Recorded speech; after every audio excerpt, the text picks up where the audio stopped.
அன்பான ஆன்மீக நெஞ்சங்களே, உங்கள் அனைவருக்கும் என் நெஞ்சம் நிறைந்த வணக்கங்கள். இன்று நாம் ஒரு வரலாற்று உரையை கேட்பதன்று. நம் தொண்டை நாட்டில், நம் தமிழ் மண்ணில் வாழ்ந்து மறைந்த ஒரு நடமாடும் தெய்வத்தின் அருள் சரித்திரத்தை நாம் நெஞ்சில் நிறைத்து வைத்துக் கொள்ளப் போகிறோம். நம்முடைய தமிழ் மண்ணின் பெருமையை எண்ணி பாருங்கள். தென்னாடுடைய சிவனே போற்றி, எந்நாட்டவர்க்கும் இறைவா போற்றி என்றுதான் மாணிக்கவாச பெருமான் உருகி பாடினாரே. அது ஏன்? இறைவன் உலகத்தவர் அனைவருக்கும் பொதுவானவன்தான். ஆனால் அந்த இறைவனை அன்பினாலே, பக்தியினாலே கட்டி போட்ட பெருமை தென்னாட்டுக்கே உரியது. மிக பழைய காலத்தில் தோன்றிய நம்முடைய சிவவழிபாடு ஒரு காலத்தில் உலகம் எங்கும் பரவி இருந்தது என்பதற்கு இக்காலத்திலும் நீல நதிக்கரையிலும், பால்டிக் கடல் அருகிலும், அயர்லாந்து முதலிய இடங்களிலும் கண்டெடுக்கப்பட்ட சிவலிங்க படிவங்களே இதற்கு சாட்சி. அப்படிப்பட்ட உன்னதமான சிவதொண்டு தொடர்புடைய சமயம்தான் சைவ சமயம். அந்த சைவத்தின் உண்மைகளை விளக்குவதுதான் சைவ சித்தாந்தம். சித்தாந்தம் என்றால் என்ன? இந்த உலகத்தில் எத்தனையோ பிறவிகள் தோன்றி மறைகின்றன. அவற்றில் மனித பிறவிதான் மிக சிறந்த விளம்பம். அது ஏன்? மனிதன் மட்டும்தான் நல்லறிவாகிய ஞானத்தை பெற்று மெல்ல மெல்ல உயர்ந்து பிறவா பெரும் வாழ்வு அடைய முடியும். அப்படிப்பட்ட ஞானத்தை அடைய நமக்கு முப்பொருள் உண்மை தெரிந்திருக்க வேண்டும். அதுதான் பதி, பசு, பாசம். பதி என்றால் இறைவன், பசு என்றால் உயிர், பாசம் என்றால் உலகத்தலை, அதாவது நம்மை பிடித்துள்ள ஆணவமும் அறியாமையும். இந்த மூன்றின் உண்மையை அறிந்து பாசத்தை நீக்கி பதியாக சிவனை அடைவதுதான் சித்தாந்த நெறி. இதைதான் திருமூலப் பெருமான் தன் திருவாழ்க்கையிலேயே அருளிருக்கிறார். நித்தம் பரனோடுயிற்று நீள்மனம் சத்த முதல் 5 தத்துவத்தால் நீக்கி சுத்தம் அசுத்தம் தொடரா வகை நினை சத்தன் பரன்பால் அடைதல் சித்தமே. இந்த சித்தாந்த நெறியில் நின்று தன் சித்தத்தை சிவபால் வைத்து சித்தி பெற்றவர்கள்தான் சித்தர்கள். அவர்கள் சிவத்தை கண்டவர்கள். உலகத்தோடு தோய்த்தும் தோயா தாமரையிலை தண்ணீர் போல வாழ்பவர்கள். அப்படிப்பட்ட ஒரு பெரும் சித்த கணத்தை சேர்ந்த நம் கர்ம வினைகளை தீர்க்க அவதரித்த மகா புருஷன்தான் ஸ்ரீ மகான் ஒடுக்கத்தூர் சுவாமிகள். நம் ஒடுக்கத்தூர் சுவாமிகள் அவதாரமும் இளமை பருவத்தை பற்றியும் பார்க்கும். அன்பானவர்களே, இந்த மகாத்மாவின் பிறப்பு மற்றும் இறப்பும் வரலாற்றை கேட்பதே ஒரு புண்ணியம். இன்றைக்கு சற்றே குறைய 115 ஆண்டுகளுக்கு முன்னால் பாரத நாட்டின் வடப்பகுதியில் உள்ள ரத்தினபுரி என்னும் சிற்றூரில் க்ஷேத்திரிய மரபு செய்த தவப்பயனாக உலோகைய நாயுடு என்னும் புண்ணிய சீர் வாழ்ந்து வந்தார். அவர் இளமையிலேயே நல்ல கல்வி கற்று ஆங்கிலேயரின் காலாட்படையில் சேர்ந்து தன் உழைப்பால் சுபேதார் தலகர்த்தர் என்னும் உயர்ந்த பதவியை அடைந்தார். அவர் மிக சிறந்த ஒழுக்கமும் வைதிக வாழ்வும் உடையவர். தன் பசியை பொறுப்படுத்தோடு பிறர் பசியும் போக்கும் இல்வாழ்க்கையை நடத்தினார். அவருக்கும் அவரது அன்பு மனைவி பாலாம்பிகா அம்மையாருக்கும் ஒரு குறை இருந்தது. அது நன்மட்கட்பேறு இல்லையே என்பதுதான்.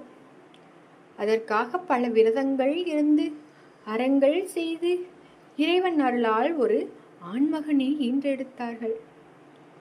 நல்லூரை பிறந்த அந்த பிள்ளைக்கு சேஷையா என்று திருநாமம் இட்டார்கள். பிள்ளை பிள்ளை பிறையென வளர்ந்து 5 ஆண்டுகள் நிரம்பியதும் ஆரம்ப கல்வி கற்க பள்ளியில் வைத்தார்கள். ஆனால் அந்த பிள்ளைக்கு பள்ளி கல்வி தேவைப்படவில்லை. சாகாக்களை கற்கப் போகும் தமக்கு இக்கலை எதற்கு என்று நினைத்தாரோ என்னவோ. ஆரம்ப கல்வி முடித்ததும் தந்தை பள்ளிக்கு அனுப்புவதை நிறுத்தினார். பிள்ளையும் சம்மதித்தார்.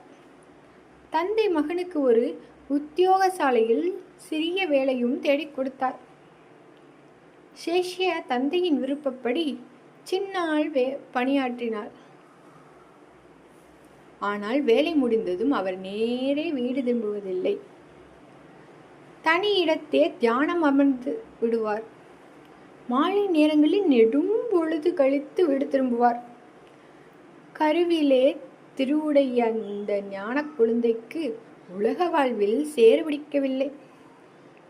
இதை அறிந்த பெற்றோர்கள் உலக வழக்கப்படி இவனுக்கு கல்யாணம் செய்து வைத்தால் மனம் மாறிவிடும் என்று நினைத்து ஐதராபாத்தில் உள்ள தங்கள் சொந்தக்காரரிடம் பெண் பார்க்க புறப்பட்டார்கள். அப்போது சேஷையா என்ன நினைத்தார் தெரியுமா? அந்தோ, இவர்கள் என்னை மீண்டும் பிறவி பெருங்கடலில் ஆழம் முக்க பார்க்கிறார்களே. கக்கிவிட்ட சோறும் கறியும் கண்ணுக்கு அசுத்தம் அல்லவா? அதே போல் அல்லவா இந்த உலக வாழ்வு என்று எண்ணி தன் நெஞ்சிற்கு ஒரு வைராகிய உபதேசம் செய்தார். தாய், தந்தை, தமர் இவரெல்லாம் சந்தையர் கூட்டம். நெஞ்சே, ஆரழைத்தாலும் நீ அழையாதே, ஊரழைத்தாலும் ஒன்றையும் நாடாதே. அவ்வளவுதான். பற்று பற்றற்றான் பற்றினை என்றபடி பரமனை பற்றி நிற்க தனியிடம் தேடி வீட்டை விட்டு வெளியே தென்னாடு நோக்கி நடக்கத் தொடங்கினார் நம் சேஷையா. ஒடுக்கத்தூர் காட்டில் புரிந்த உக்கிர தவத்தை பற்றி பார்ப்போமா? வீட்டை விட்டு புறப்பட்ட அந்த இளம் துறவி வழியில் உள்ள எத்தனையோ சிவத்தலங்களை தொழுது கொண்டே வந்து தொண்டை நாடு அடைந்தார். திருவிரிஞ்சை என்னும் தலத்தை கடந்து வேலூருக்கு வந்தார். மனதவத்தை நாடியது. மக்கள் நடமாடும் இந்த இடத்தில் தவத்திற்கு ஏற்றதல்ல என்று எண்ணி அருகில் இருந்த காட்டில் நுழைந்தார். ஒடுக்கத்தூர் காட்டை அடைந்தார். அங்கிருந்த ஒரு காணாற்றங்கரையிலே தியானத்திற்கு சிறந்த இடம் என்று தேர்ந்து அமர்ந்தார். அங்கே அவர் அமர்ந்த தவக்கோலத்தை எண்ணி பாருங்கள் நண்பர்களே. வாய் பேசாது கையில் ஒரு சிறு கோளுடன் அரையாடை உடுத்தி குன்றில் மேல் ஏறி பாறையில் அமர்ந்த நிஷ்டை கூடினார். இரவு பகல் தெரியாது அமர்ந்திருந்தார். மறுநாள் காலையில் ஆடு மாடு மேய்ப்பவர்கள் அந்த பக்கமாக வருகிறார்கள். அவர்கள் கண்ட காட்சி என்ன தெரியுமா? நெஞ்சு நடுநடுங்கி போய்விட்டார்கள். சுவாமிகள் அசைவற்ற அமர்ந்திருந்தார்கள். அவருக்கு எதிரே காட்டில் கொடிய விலங்குகளான புலி, கரடி, ஓநாய் போன்றவை சாந்தமாக படுத்திருந்தன. சுவாமிகள் நிஷ்டை கலைந்து விழித்து பார்த்ததும் அந்த விலங்குகள் அவரை பணிந்து மெதுவாக காட்டிற்குள் மறைந்தன. சுவாமிகள் மூலாதாரத்தில் இருந்து குண்டலினி சக்தியை தட்டி எழுப்பி பிரமானந்தத்தில் திளைத்து அட்டாங்க யோகம் இயற்றி அனிமா முதலியன எண்வகை சித்திகளையும் கைவர பெற்றார். இறைவன் திருவருளால் நிர்வாண தீட்சை பெற்ற திகம்பரர் ஆனார். அவருடைய உடம்பு சாதாரண உடம்பல்ல, அது உத்தமனின் கோவில் என்பதனை உணர்ந்தார்.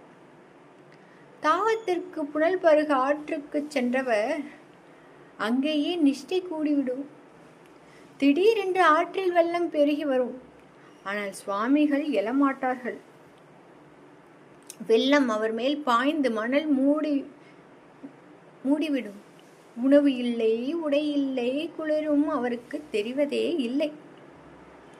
மணலுக்குள் புதைந்த சுவாமிகள் 6 தினங்கள் கழித்து தாமே மெல்ல எழுந்து வருவார். என்று கூற கேட்டபோது அவர்களின் தவ வலிமையை நம்மை மெய்சிலிருக்க வைக்கிறதல்லவா? மகா அற்புதங்களும் தீவினையாளர்களும் நேர்த்த கதி உங்களுக்கு தெரியுமா? மகான் செய்த அற்புதங்களும் தீவினையாளர்களுக்கு நேர்ந்த கதியும் பற்றி பார்க்கலாம். சுவாமிகளின் தவநிலையை ஊர் மக்கள் நாடும் அறிந்தனர். இருக்கும் இடம் தேடி பலர் வந்தனர். ஒடுக்கத்தூர் காணாற்றங்கரை ஒரு சிதம்பரமாக மாறியது. சுவாமிகள் யாரிடமும் காசு வாங்கவில்லை. மந்திரமோ மருந்துக்களோ தரவில்லை. தீரா பிணியோடு வருபவர்களை சில சமயம் காலால் உதைப்பார், சில சமயம் தலைமேல் முதியிலு உதைப்பார், அடிப்பார். வந்த நோய்கள் அக்கணத்திலேயே பறந்துவிடும். அது மட்டுமா, வளர்ச்சி நீக்கிய அற்புதம் பற்றி பார்ப்போமா? ஒரு முறை கடும் கோடையால் காணாற்று வற்றியது. மரங்கள் தீத்தன. ஆடு மாடுகள் தீவனமில்லை. ஒடுக்கத்தூர் மக்கள் அனைவரும் திரண்டு வந்து சுவாமிகளின் காலில் விழுந்து அழுதார்கள். மக்களைக் கண்டு மகிங்கிய சுவாமிகள், சனிக்கிழமை மழை வரும் போ என்றார். அவர் சொன்னபடி சனிக்கிழமை பெரும் மழை பெய்து ஊரே செழித்தது. ஆனால் அன்பர்களே, நல்ல நெற்பையில் நடுவே பதரும் இருக்குமல்லவா? அதேபோல் இந்த ஞானியை பழித்து துன்புறுத்திய சில புள்ளியர்களும் இருந்தனர்கள். ஞானிக்கு தீமை செய்தார் என்ன ஆகும் என்பதனை திருமூலர் ஆணையிட்டு கூறுகிறார். பத்தினி பத்தர்கள் தத்துவ ஞானிகள் சித்தங்களங்கச் சிதைவுகள் செய்தவர்கள் அத்தமும் ஆவியும் ஆண்டொன்றி மாண்டின்று சத்தியம் ஈது சாதநந்தினி ஆணையே. என்னாச்சு? வண்டி சக்கரம் ஏறி அற்புதம் பற்றி பார்ப்போமா? ஒரு நாள் அகரம் வண்டி பாதையில் சுவாமிகள் நிஷ்டையில் அமர்ந்திருந்தார். அந்த வழியே வந்த ஒரு வண்டிக்காரர் யாரோ ஒரு பைத்தியக்காரன் அமர்ந்திருக்கிறான் என்று நினைத்து சுவாமிகளை எழுப்ப முயன்றார். அட்டமா சித்திகளின் கரிமா சித்தி, மலையிலும் கணக்கும் சித்தி பெற்ற சுவாமிகள் அவனால் அசைக்க முடியவில்லை. கோபமடைந்த வண்டிக்காரன் பரமேற்றிய வண்டியை சுவாமிகளின் திருமேனி மீது ஓட்டினான். சக்கரம் சுவாமிகளின் திருமேனியில் பட்ட மாத்திரத்தில் வண்டி அப்படியே தலைகீழாக குடை சாய்ந்தது. மாடுகளும் வண்டிக்காரனும் மயங்கி விழுந்தனர். சுவாமிக்கோ ஒரு சிறு கீறல் கூட இல்லை. தாடிக்கு தீ வைத்த கம்மாளன். சுவாமிகள் மௌன விரதத்தில் இருந்த சமயம் ஒரு கம்மாளன், இவன் மௌனத்தை கலைக்கிறேன் பார் என்று சொல்லி சுவாமிகளின் தாடிக்கு தீ வைத்தான். தாடி பற்றி எழுந்த பொழுது சுவாமிகள் அலறவில்லை. சமாதி நிலை களையவில்லை. சில தினம் கழித்து எழுந்தார். அவருக்கு ஒரு தீங்கும் இல்லை. ஆனால் தீ வைத்த அந்த பாவி சில தினங்களிலே பித்து பிடித்து பிச்சையை எடுத்து அலைந்து திரிந்து சில ஆண்டுகளில் மாண்டான். புளிய விழாரல் அடித்தவன் பற்றி பார்ப்போமா? சுவாமிகளின் மனநிலை அறியாத மற்றொரு பாவி அவரை புளிய விழாளால் அடித்தான். குருதி பீரிட்டது. ஆனால் சுவாமிகள் மலர்ந்த முகத்தோடு இருந்தார். அடித்தவன் வீடு திரும்பிய போது தன் மனைவியும் மக்களும் மாண்டு கிடப்பதைக் கண்டு அலறி துடித்து அவனது ஆவியும் அன்றே பிரிந்தது. ஓலகாசி கிராமத்து அற்புதம் பார்ப்போமா? ஓலகாசி என்னும் கிராமத்தில் சுவாமிகள் அவதூதராக சென்றபோது அங்கிருந்தவர்கள் அவரை உணராமல் கல்லாலும் மண்ணாலும் அடித்து துன்புறுத்தினர். சுவாமிகள் தம்மருகே இருந்த மணலை வாரி அவர்கள் வீடு மேல் எறிந்தார். அவ்வளவுதான். அத்தனை வீடுகளும் பற்றி எரிந்து சாம்பலாயிற்றன. அவை இன்றும் குட்டிச்சுவராகவே காட்சியளிக்கின்றன. அவர் பெங்களூர் வருகை பற்றி பார்ப்போமா? இதன் பின்னர் சுவாமிகள் மதான பள்ளிக்கு சென்றார். பெங்களூரு சேர்ந்த அலசூர் நாகாபாய் அம்மாள் என்னும் பெரும் பெண் பக்தை சுவாமிகளின் பெருமையை உணர்ந்து பல அன்பர்களுக்கு சென்று சுவாமிகளை பெங்களூருக்கு எழுந்தருளுமாறு பன்முறை வேண்டினார். சுவாமிகள் வண்டியில் ஏறி பலமுறை இறங்கி ஓடி பக்தர்கள் அன்பிற்கு கட்டுப்பட்டு இறுதியில் பெங்களூரு அலசூரில் தங்குவதற்கு இசைந்தார். அங்கு கருப்பண்ண செட்டியார் என்பவர் சுவாமிகளின் அன்போடு உணவு ஊட்டி தொண்டு செய்து மகிழ்ந்தார். பெங்களூருக்கு சுவாமிகள் வந்த பிறகு எத்தனையோ பேர் நல்வாழ்வு பெற்றார்கள். அலசூர் அருணாச்சலம் பிள்ளைக்கு இருந்த பெரும் நோய் சுவாமிகளின் தரிசனத்தாலும் ஸ்பரிதத்தாலும் நீக்கியது. ஸ்ரீ மாணிக்க சுவாமிகள் என்னும் துறவியை பல்லாண்டுகளாக வருத்தி வந்த தீரா சூளை நோய் சுவாமிகளின் திருக்கண்கள் பார்வையால் அக்கணமே தீர்ந்தது. மீனாட்சி அம்மாள் என்பவரின் மகனை குதிரை உதைத்ததால் அவனது கண் பார்வை முற்றிலும் பறிபோனது. மருத்துவர்கள் கைவிட்ட நிலையில் சுவாமிகள் காலடியில் வந்து விழுந்தார்கள். சுவாமிகள் மனமகிழ்ந்து அந்த மைந்தனை நோக்கி இழந்த கண் பார்வையை அவன் மீண்டும் பெற்று சுகமாயிற்றனர். சுவாமிகள் பாலர்களோடு பாலனாய் விளையாடி மகிழ்வார். அப்படி அவரோடு பழகிய பழனிவேல் முதலியார் என்னும் இளைஞர் ஒரு நாள் ஏரி அருகே புதரை சுவாமிகள் நிஷ்டையில் சாய்ந்திருந்த போது அவருக்கே தெரியாமல் ஒரு புகைப்படம் போட்டாய் எடுத்தார். அதுவே இன்று நாம் வழிபடும் சுவாமிகள் திவ்ய திருவுருவ படமாகும். இப்படி பல அற்புதங்கள் நிகழ்த்திய நம் மகான் பெங்களூரு ஏரிக்கரை அருகில் நந்தவனத்தில் ஆனந்த ஆண்டு தைதிங்கள் 22ஆம் நாள் 16/2/1915 சுக்கிரவாரம் சுவாதி நட்சத்திரத்துக்குரிய சுபதினத்தில் வைகரை போதில் அடியார்கள் முன்னிலையில் அடிப்படை நிஷ்டையில் அமர்ந்து பரிபூரண மகா சமாதி அடைந்தார். பெரியோர்களே, சுவாமிகள் ரத்னபுரியில் அவதரித்தாலும் ஞானம் பெற்ற சமாதி கூடிய இடம் ஒடுக்கத்தூர் என்பதால் அவர் உலகெங்கும் ஒடுக்கத்தூர் சுவாமிகள் என போற்றப்படுகிறார். இன்று பெங்களூரு திருமடம் உட்பட பல இடங்களில் இவருடைய மடங்கள் சமரச சன்மார்க்க பணிகளை மிக சிறப்பாக நடத்தி வருகிறார்கள். முடிவாக திருமூல பெருமான் அருளிய இந்த சக்தி வாக்கை நம் நெஞ்சில் நிறுத்தி வைப்போம்.